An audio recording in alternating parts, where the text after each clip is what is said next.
Hi friends, how are you all? Welcome back to my channel. Today நம்ம சேனலில் என்ன பார்க்க போகிறோம் அப்படின்னா ஒரு கிராமத்து ஸ்டைலில் கத்தரிக்காய் குழம்பு எப்படி வைக்கிறதுன்னு பார்க்க போகிறோம். ஸோ இது ஒரு நியூ ஸ்டைலில் நம்ம செய்ய போகிறோம். ரொம்ப டேஸ்ட்டாக இருக்கும். இப்போது கத்திரிக்காய் குழம்பு வைக்கிறதுக்காக நான் அடுப்பில் ஒரு கடாய் வச்சுருக்கேன். அதில் ஒரு 2 டீஸ்பூன் ஆயில் சேர்த்துக்கிறேன். அது கூட நான் ஒரு 10 சின்ன வெங்காயம் உரித்து வச்சுருக்கேன். நீங்கள் முழு வெங்காயமாக சேர்த்துக்கோங்க. அடுத்து ஒரு டீஸ்பூன் சீரகம் சேர்த்துக்கோங்க. சேர்த்துட்டு ஒரு கொத்து கருவேப்பிலை ஆட் பண்ணிக்கோங்க. ஆட் பண்ணிவிட்டு அப்படியே வதக்கி விடுங்க.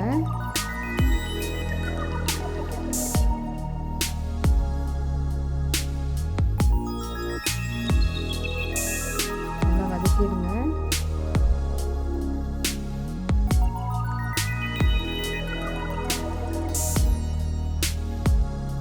அடுத்து நான் ஒரு 2 பிடி துருவிய தேங்காய் சேர்த்துக்க போகிறேன். ஸோ இந்த தேங்காய் போட்ட மசாலா தான் நம்ம கத்திரிக்காய்க்குள்ளே ஆட் பண்ண போகிறோம். கத்திரிக்காய்க்குள்ளே ஸ்டஃப் பண்ணி வச்சுட்டு அதை ஃப்ரை பண்ண போகிறோம். இப்போ தேங்காய் சேர்த்துட்டு நல்லா வதக்கிடுங்க.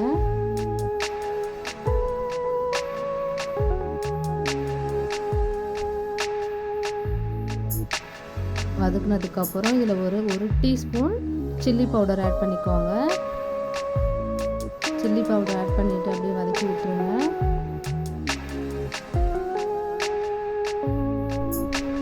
நல்லா வதங்கினதுக்கப்புறம் இதை ஒரு மிக்ஸி ஜாரில் போட்டு நம்ம கிரைண்ட் பண்ணிக்க போகிறோம். பாருங்கள், கரைச்சி எடுத்துகிட்டு வந்தாச்சு. இந்த பேஸ்ட்டை நம்ம இந்த கத்திரிக்காய் கூட நம்ம ஸ்டஃப் பண்ண போகிறோம். பாருங்கள், நான் ஒரு 6 கத்திரிக்காய் எடுத்து இந்த மாதிரி கட் பண்ணி வச்சுருக்கேன். ஸோ இதுக்குள்ளே நம்ம இந்த அரைச்ச தேங்காய் பேஸ்ட்டை வந்து உள்ளே ஸ்டஃப் பண்ணணும். பாருங்கள், வச்சாச்சு, ரெடி ஆகிடுச்சு. எல்லா கத்திரிக்காயும் வச்சுட்டோம். இப்போ நம்ம அடுத்து புளி ஒரு எலுமிச்சை சைஸில் புளி எடுத்து ஊற வச்சுருக்கேன். நம்ம அதை கரைச்சிக்கலாம். இது கரைச்சி எடுத்துருங்க. தனியாக வடிகட்டி வச்சுட்டு அதில் ஒரு டீஸ்பூன் மஞ்சத்தூள் ஆட் பண்ணிக்கோங்க. மஞ்சத்தூள் சேர்த்துட்டு அதில் ஒரு டீஸ்பூன் சில்லி பவுடர் ஆட் பண்ணிக்கோங்க. ரெட் சில்லி பவுடர் ஆட் பண்ணிவிட்டு அடுத்து ஒரு டீஸ்பூன் மல்லித்தூள் ஆட் பண்ணிக்கோங்க. இப்போ எல்லாம் சேர்த்துட்டு நம்ம அரைச்சி வச்சுருக்கோம் இல்லையா அந்த தேங்காய் பேஸ்ட்டு அதில் மிச்சம் இருக்கிறதையும் இந்த புளி கரைச்சலோடு சேர்த்துக்கணும். எல்லாத்தையும் சேர்த்து அப்படியே மிக்ஸ் பண்ணிக்கோங்க. நல்லா கரைச்சிக்கோங்க. இந்த மாதிரி கரைச்சி வச்சுக்கோங்க. அதில் கொஞ்சமாக உப்பு சேர்த்துட்டு நல்லா மிக்ஸ் பண்ணிக்கோங்க. நல்லா மிக்ஸ் பண்ணி விட்டுருங்க. இப்போ நம்ம தாளிக்க போகிறோம். அடுப்பில் ஒரு கடாய் வச்சு அதில் ஒரு 2 டீஸ்பூன் நல்லெண்ணெய் சேர்த்துக்கோங்க. ஏன்னா அந்த கத்திரிக்காய் நம்ம ஃப்ரை பண்ணும்போது நல்லெண்ணெயில் சேர்த்து ஃப்ரை பண்ணால் மட்டும்தான் நல்ல ஃப்ளேவர் கொடுக்கும். இப்போது நம்ம ஸ்டஃப் பண்ணி வச்சுருக்க அந்த கத்திரிக்காவை சேர்த்துக்கலாம்.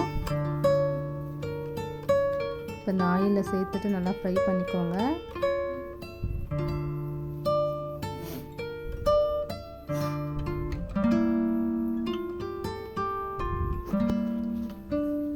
கத்திரிக்காய் சேர்த்துட்டு நல்லா அப்படியே ஃப்ரை பண்ணிக்கோங்க. நல்லா வெளிர் கலரில் வரணும் கத்திரிக்காய்.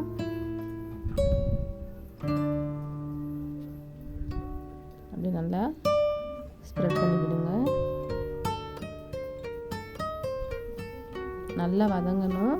இந்த ஆயிலில் நல்லா வதங்கணும் கத்திரிக்காய். அப்போ தான் நான் குழம்பு நல்லா டேஸ்ட்டாக இருக்கும். பாருங்கள், நல்லா வதங்கிடுச்சு. இப்போ இந்த ஸ்டேஜில் நம்ம தனியாக எடுத்து வச்சிடலாம். கத்திரிக்காவை ஃப்ரை பண்ண கத்திரிக்காவை எடுத்து வச்சுட்டு நம்ம இதே ஆயிலில் கூட யூஸ் பண்ணி நம்ம குழம்பு வச்சுக்கலாம். பட் நான் யூஸ் பண்ணலை. ஃப்ரை பண்ண கத்திரிக்காய் எல்லாத்தையும் தனியாக எடுத்து வச்சுருங்க ஒரு பிளேட்டில்.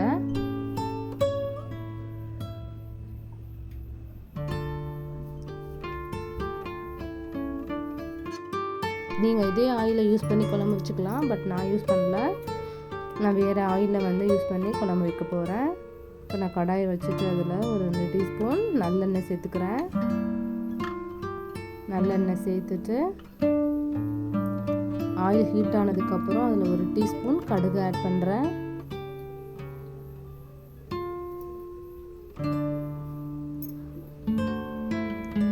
அடுத்து ஒரு ஒரு 1/4 டீஸ்பூன் வெந்தயம் ஆட் பண்ணிக்கிறேன். அப்புறம் ஒரு 10 to 15 சின்ன வெங்காயம் கட் பண்ணி வச்சுருக்கேன், அதையும் ஆட் பண்ணிக்கிறேன். அடுத்து ஒரு 5 பூண்டு பல்லு சேர்த்துருக்கேன், அதையும் ஆட் பண்ணிக்கிறேன். எல்லாம் சேர்த்துட்டு அப்படியே மிக்ஸ் பண்ணி விடுங்க.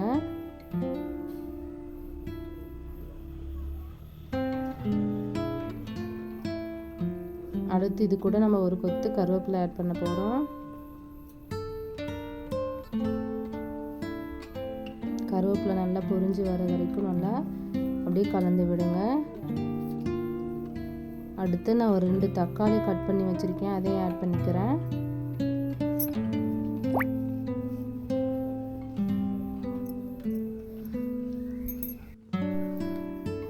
தக்காளி நல்லா வதங்கினதுக்கப்புறம் நம்ம இதில் என்ன ஆட் பண்ண போகிறோம்னா, ஸ்டஃப் பண்ணி ஃப்ரை பண்ணி வச்சுருக்க இந்த கத்தரிக்காவை ஆட் பண்ண போகிறோம்.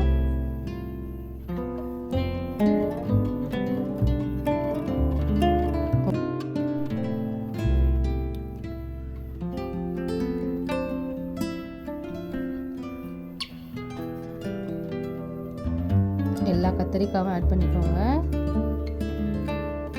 ரொம்ப டேஸ்ட்டாக இருக்கும் இந்த கத்திரிக்காய் குழம்பு. அதுக்கப்புறம் நம்ம உப்பு சேர்த்துக்கிறோம். ஸோ கத்திரிக்காய் நம்ம ஃப்ரை பண்ணும்போது லைட்டாக உப்பு சேர்த்துக்கிட்டோம். ஸோ இந்த குழம்புக்கான தேவையான உப்பையும் நம்ம சேர்த்துக்கிறோம்.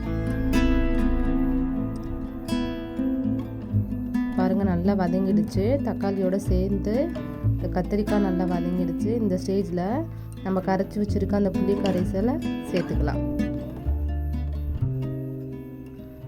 சேர்த்து நல்லா அப்படியே மிக்ஸ் பண்ணி விடுங்க.